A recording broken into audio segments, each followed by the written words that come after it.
Well, good afternoon, all, and do want to again thank the government of Japan for using their opportunity at the chair to convene today's session on North Korea. Also appreciate Secretary Gutierrez's comments and framing of the situation for us. You know, as was the case when President Trump took office, he identified North Korea as the greatest threat to U.S. national security. And regrettably, 11 months later, not much has changed. If anything, the situation perhaps has worsened. I think in the wake, in particular, of the most recent North Korean missile test, a very dangerous test, one which was noted by others, actually, it was a real threat to civilization security, but again demonstrates the total disregard North Korea has, not just for the United States view on this, but for the view of the entire international community. And I think that was clearly expressed by the members of the Security Council today. We simply cannot continue to accept the progress of North Korea's program.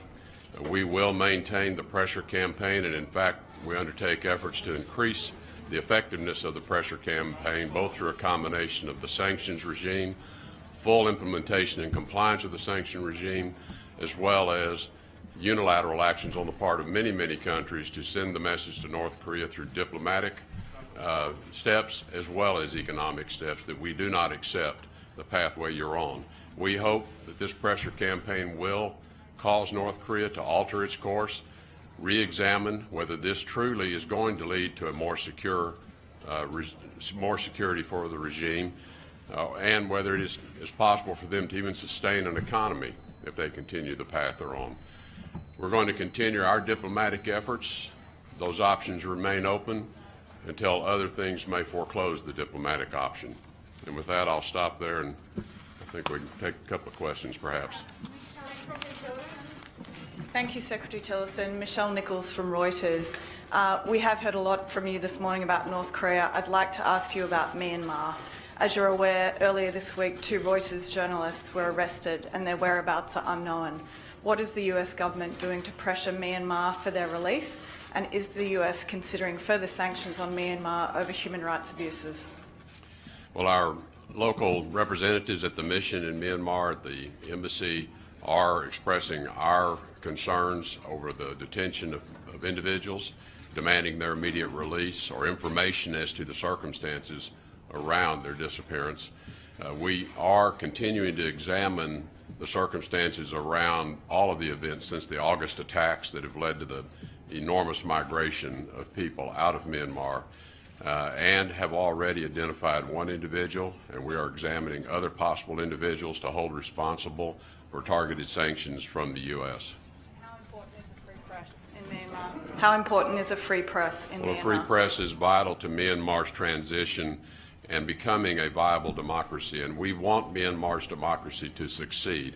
We know it is a process that they need to work through. This particular crisis is a real test of whether they are going to be able to affect a successful journey to democracy. Mr. Secretary, you previously said that a precondition to talks with North Korea is the regime agreeing to give up its nuclear and ballistic missile capabilities. On Tuesday, you said that wasn't realistic. And today, you didn't mention the issue at all, despite what was in your prepared remarks.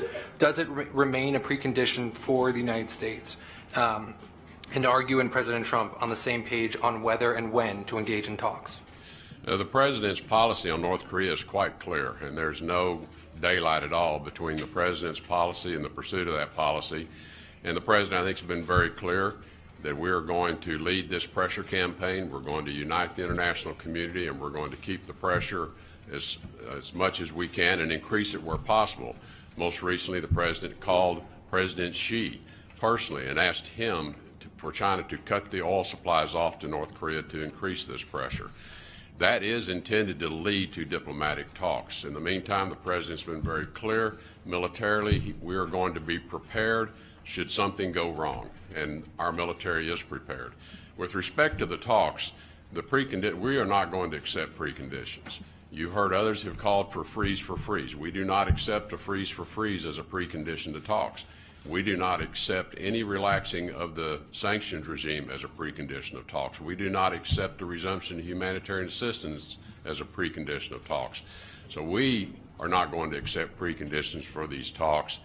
But as I indicated in my remarks, our communication channels remain open.